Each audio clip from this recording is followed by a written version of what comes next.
What's going on, people? I'm Calvin Fitzgerald, and you are live with the Houston 100, powered by the Minority Report. And listen, I'm here with the one and only Mr. Derrick McKinney, the CEO of L.O.U.D Muzik.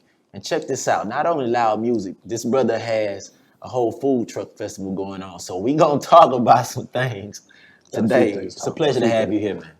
Pleasure to be here, man. I appreciate you guys for inviting me out. I definitely had to.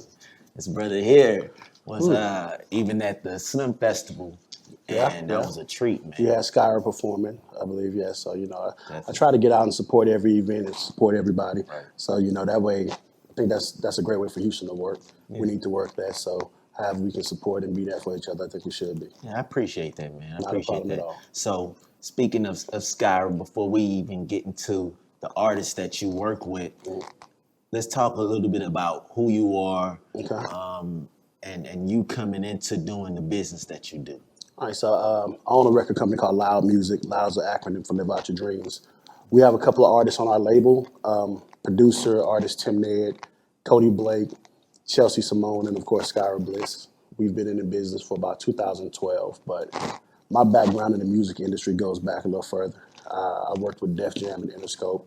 I did the D12 Purple Pills record. I did the Chopper Style record.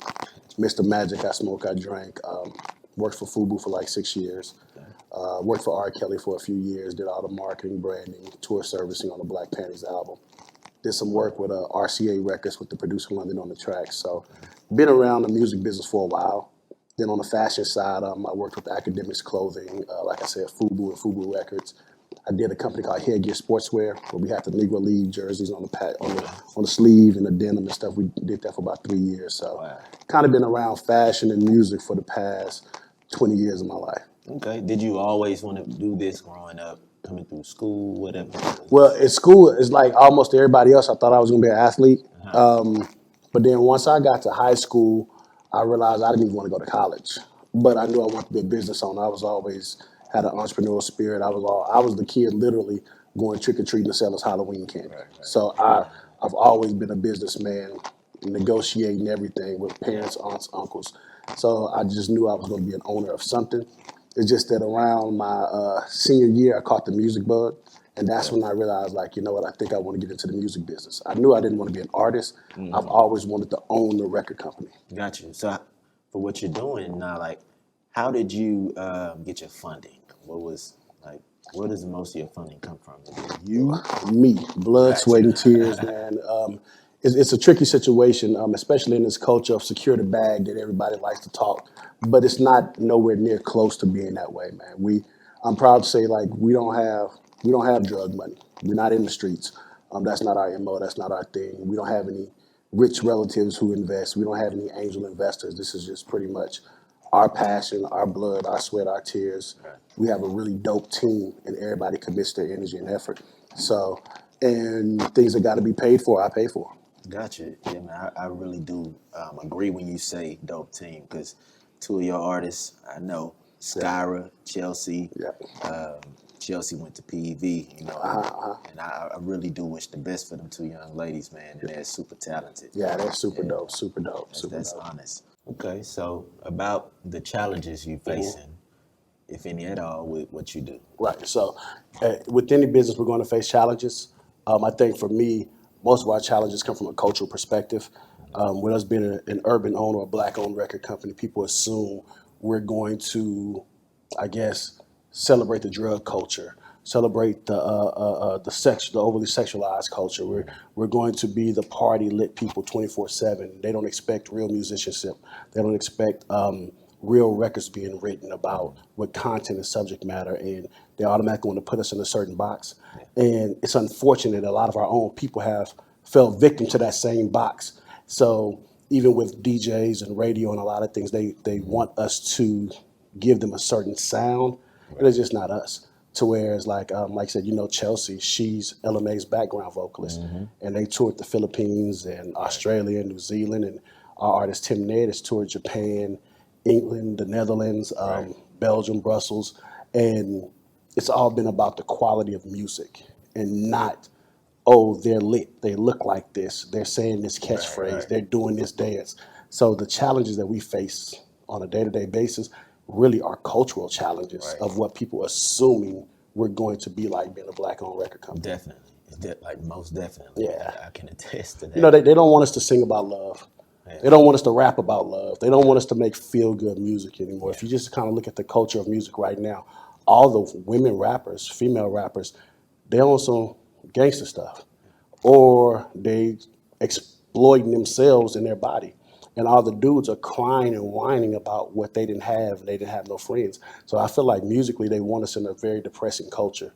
Yeah. But when you give them something outside of that, when you turn the dial to 104 KRBE, it's all sunshine and rainbows and happy-go-lucky stuff. Right. But then you go down the dial to 97.9 or 93.7, I've killed this person, I'm robbing this person, I'm shaking this, I and I'm got you. doing that. So I got you. those are the main challenges that we face in our industry right now. As an artist myself, I can really feel that. You know what I mean? So, and I can imagine it's gonna be people like you and your team and your company that's gonna drive, right? It's Yeah. gonna really drive that agenda that we really want to see. You know what I And mean? that's our goal, is to like, man, black people, we love love. And that's the Yeah. thing, like they want to say, you're such a loving people, such a forgiving people, but you don't want our music or films to be that way. Right. It's So, you know, with any hatred. big box office film draw with a black lead, it's never a love story. You know what I'm saying? It's always has to be the slave movie, the Django's, and those are the ones that get, instead of just 50 theaters, they get 5,000 theaters across the globe. So no, I want to change the narrative. I want to say like, nah, man, we can have leading actors in an action movie. You know, we can have a lead female singer sing about love and happiness in a positive relationship. You know, we can allow Adele and Sam Smith and Ed Sheeran and even to a certain extent Ariana Grande to sing these lovely records about happiness and love and relationships and the beauty of people. But we won't accept it from Jill Scott. We can't get it from an Erykah Badu. They won't allow those artists to be great when everybody else is copying what they do. So I want to try to, I know I have to push harder than most to even create that lane for us again, or reopen that door for us again. And I think that's what we're trying to do right So what now. do you think it's gonna take in order for you to see that type of success, right? In order for you to see that as a turning point in this thing, because, dude, I mean, this ain't nothing new. It's just Right. you got some people that's really working towards it, and clearly it's you. So I think the thing that'll make it change is once we get one national, globally recognized new artist. See, the key is not the old established artists. In my opinion, it's the new artists. The new artists dictate the next generation of new artists. So when you have so many new artists being signed and getting multi-million-dollar record deals for gang banging and shooting and all of this stuff, that makes everybody else coming through the door next perpetuate that same culture. So we have to break and establish Khody Blake and a Skyrah Bliss and a Chelsea Cymone and a Tim Ned in a positive way, so the next one's be like, wait a minute. It is an opportunity for us to be positive. There is an opportunity for us to have fun and party and drink and have a great time without it being we're killing somebody along the way. You know, so I think that's what it's going to take us breaking one. Yeah, And once the door is open, then people are going to be receptive to everything else you got after that. definitely. So from all of the people that you've named so far that y'all have worked with, who are your favorite? Like, or Oh man, better yet, that's like a better really good yet, question. not even that. Better yet, who do you want to work with that you haven't worked with yet? From a independent perspective, man, honestly, there's nobody. And not to say that in any type of arrogant way or anything like that, because the four artists that we have that we work with on a day-to-day basis, I have a rule. I don't work with nobody I don't like. I don't care about the talent. I don't care about the money. You got to be somebody that I can see myself come to my house. Yeah, meet my daughter, meet my son, meet my wife. Definitely. You know, I only work with artists I genuinely like, and it's a lot of artists that I don't like. Yeah. And Have you that's- learned something about? Has that within you changed over the course of say the past 10 years? Like, what have you learned about yourself in this process? Man, I've learned to trust me. I believe in me more than I believe in any artist and anything else, any DJ, any radio. I have to believe and trust in my instinct more so than ever. Because sometimes we feel like we have to we have to make decisions based on what the world or what the industry says, but they got it from somebody who believes in themselves. Yeah. So it's like, why can't I be the next one? Right. So I believe in me. And if we win, all the credit goes to the team. If we lose, it's my fault. And I'm comfortable with that. I got you. I'm with you on that. I want to ask you, as being a black man in business, why do you feel it's important for people to really support black business? So it's because we have to jump through so many hoops that others don't. I can do a concert that's free to get in, and somebody else can do one that's $100 to get in. But they're going to assume that the other concert is more professional and more well organized. I have faced so much racism with venues here in Houston to where they assume because we're black and we might do a rap concert that it's going to bring a certain stigma, a certain stereotype, and they don't want that. So a lot of venues here, they want black music, but they don't want black audiences. Right. And that happens more often than not. So for me, I make it a point to where we do black events. We try to support whatever venue, but I make sure they're like, nah, man, we believe in dress codes. And even if we're not in dress code, we can be Jordans, t-shirts, and hats.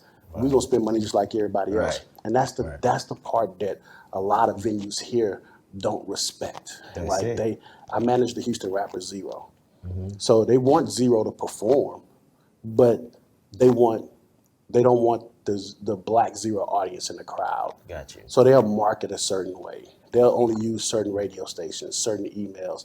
And they're like, nah, don't worry about it. He don't have to post it on social media because they don't want his audience to really know, his black fans to know where he's going to be at.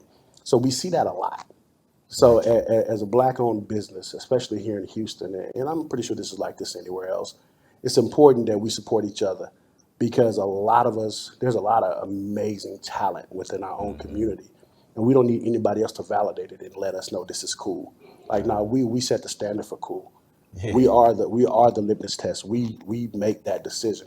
I don't need anybody else outside of our culture to tell me what we're doing is working. That's real, bro. I appreciate them gems from a young brother standpoint, an artist standpoint. Always, Every man, artist always. that's watching you, I appreciate that. How can people get in contact with you? How can they get involved with L.O.U.D, with whatever, any festival that you're doing? How do they do So the best way for people to do it is just go to my Instagram, Derrick MC, Derrick MC, or our website, L.O.U.D Muzik, and the music is muzik.com. All right. That's it right there, people. You've been tuned in with the Houston 100. I want to give a warm thank you to Mr. Derrick McKinney and the official L.O.U.D team as a whole. Stay tuned.